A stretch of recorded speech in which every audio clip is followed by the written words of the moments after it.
folks. It's not dead.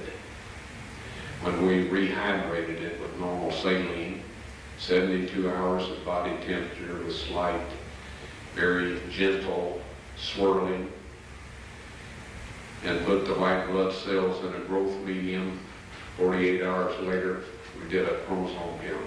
I didn't. This was in Israel. It has 24 chromosomes only. All of us here have 46.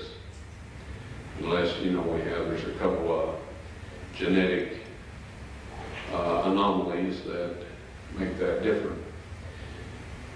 But Christ received 23 from his mother and 1 Y, sex determining factor, from his father, who was not a human father. Because had he received that from a human father, it would have been accompanied by 22 autosomes. Now what this basically means is that his height, his eye color, his hair color, and all of this was supplied from the genes of his mother's gene pool. However, Mary and Joseph both descended from David, but none of us have 24 chromosomes. Well, they knew. They told me before I asked them when I asked them to perform this investigation, that dried blood, you can't get a chromosome count on it because the white blood cells have to be alive and well in order to do that. You can get DNA, you can get some other things, but you can't have a chromosome count. So this blood is unique, and it is Christ's blood. And that's With no explanations from Ron, the excavation suddenly came to a stop. On a later trip to Jerusalem, Ron entered the cave system alone through the middle door, and for the first time in quite a while he re-entered the chamber with the Ark of the Covenant. To his utter surprise and disbelief, he found the chamber had been completely cleaned out and all the items from the temple were set up. No longer was the Ark in the stone case. The chamber where I found the Ark of the Covenant has since been perfectly cleaned out.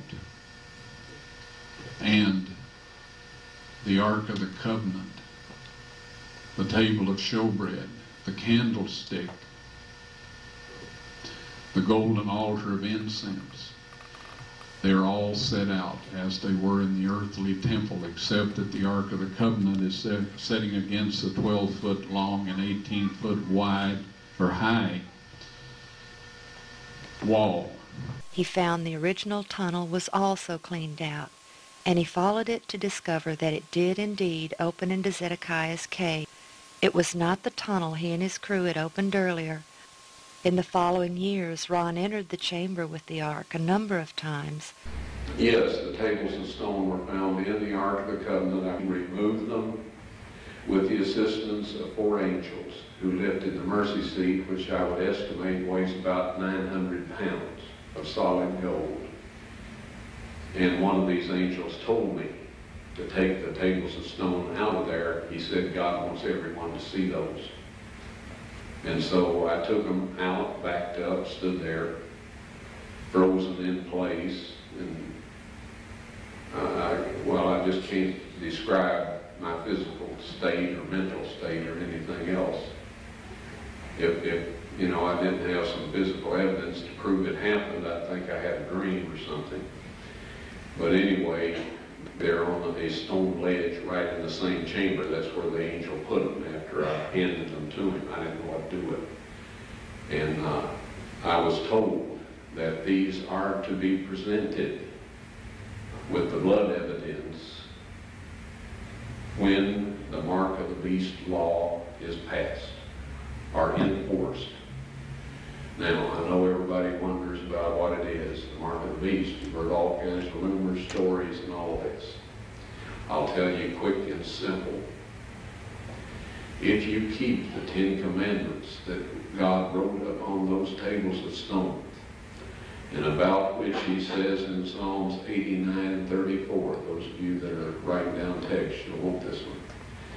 He says, my covenant will I not break, nor alter the thing that has gone out of my lips. He spoke the 10 Commandments from the mountaintop. He wrote them in stone, and he says, nothing will change. Right?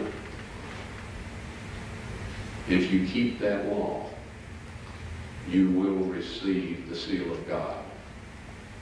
Soon there will be a set of man-made laws. These man-made laws will require that you break God's 10 Commandments. Christ said of the Pharisees, for it is in vain that they do worship me, teaching for doctrines the commandments of men. If you keep those man-made laws and break God's 10 Commandments, you will receive the mark of the beast.